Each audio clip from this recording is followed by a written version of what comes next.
This is the somewhat new color film from Ilford, known as Ilfocolor 400 Plus Vintage Tone. Now, as you'll see here, I somehow managed to make a somewhat panorama / double exposure with the Leica M3. Really hope there's not something wrong with my camera, but more on that later. First, let's check out this new film.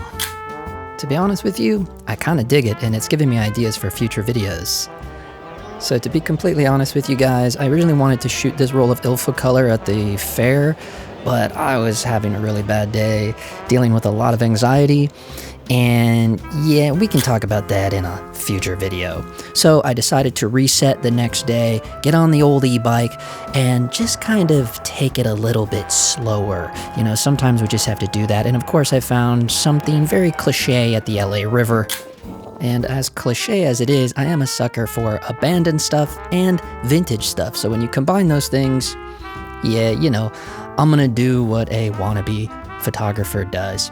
But all in all, I think it was a good way to shoot and quote-unquote test this Ilfocolor 400 Plus. I will be honest, I kind of dig it. But there were times when I definitely overexposed it, which we'll see here.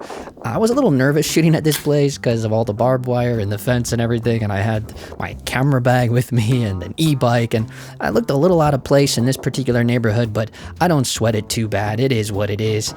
I think we shot this enough. It's time to get out of here. It just kind of was a day like this where I was just kind of, you know, trying my best to document what I was doing to provide more than just photos for this new channel. But at the same time, I did just kind of want to just mellow out. So we don't have B-roll for every location, obviously, but here you can see where things started to go awry with this Ilfocolor film, and it is 100% my fault, I do believe.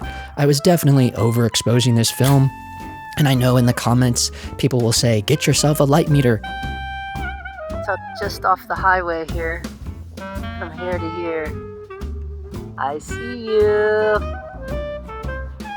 There must be a picture here.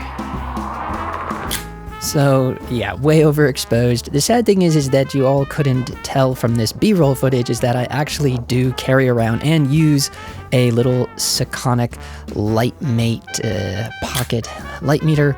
And yeah, I guess I just have such a bad experience of underexposing film where I was pushing it one stop further than what the meter was telling me. But I guess I just need to learn how to trust the meter, especially for these super bright days. I mean, we're going through like 101-degree weather out here in East LA, so it's a little wild. So here we go with this double exposure. So this is pretty nuts. Also, I want to point out, did this sake place know that they were straight up stealing the Nirvana logo? But luckily I put out some things on Reddit, and yeah, it's brought to my attention that I was probably kind of messing with that single stroke lever. It originally was a double stroke that was converted to single stroke, so that is a thing. And if we study this B-roll footage here, I think the problem happened right around in here.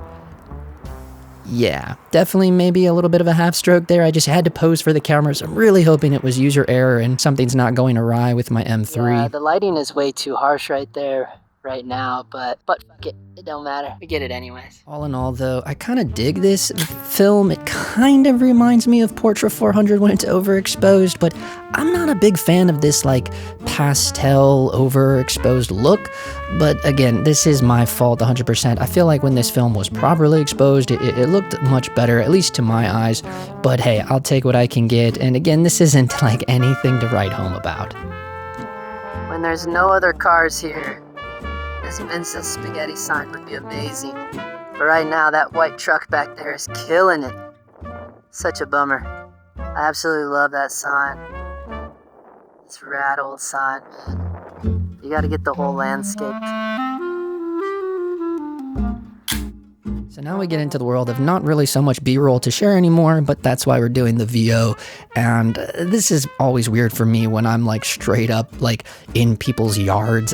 That's sometimes worse than just like real street photography in like downtown or something. And then of course you gotta go for these cliche like old school eating spots and front yards. Again, really overexposed here, and I will take 100% blame for that. And yeah, so this is the last frame. I think I got 39 frames total out of this roll, but again, they were not all great. The one that was underexposed and a little bit of lens flare. And so this is how I scan my own film, even though I do get it developed at a local lab here for $7 a roll, color film only. You guys know by now that I home develop all of my black and white film. I do use the Veloy 35, and I have to use the sprocket holder with it because that's the only way to fight the vignette. There's a wicked vignette on that, and I've shown that in past videos, and here I'm taking the white balance on the film strip because I do use Negative Lab Pro, and you'll notice I don't really do a whole lot. I just kind of do the standard. I like Cinematic Rich the most, and there you'll see when this film was properly exposed, it looked really, really good. That was one of the frames that actually did work. And oh, I scanned with the A7C Mark II, and you'll notice even with the wicked crop, you still end up with a 6K resolution photo with that 33 megapixel Sony A7C Mark II. Other than that, I don't really do too much. I pull down the highlights a little bit, just stop them from clipping, and then I add a little bit of sharpening, and then I export it out. And that's just kind of how I roll between Lightroom Classic and Negative Lab Pro.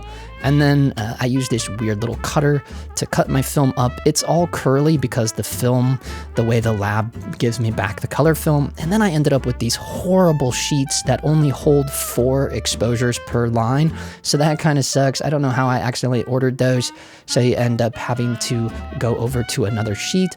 And then obviously I use my Brother P-Touch labeler to just label because I have serial killer handwriting, or so I've been told. But as you can see here, we got lots of film to get caught up here on the channel. Thanks for hanging out, guys.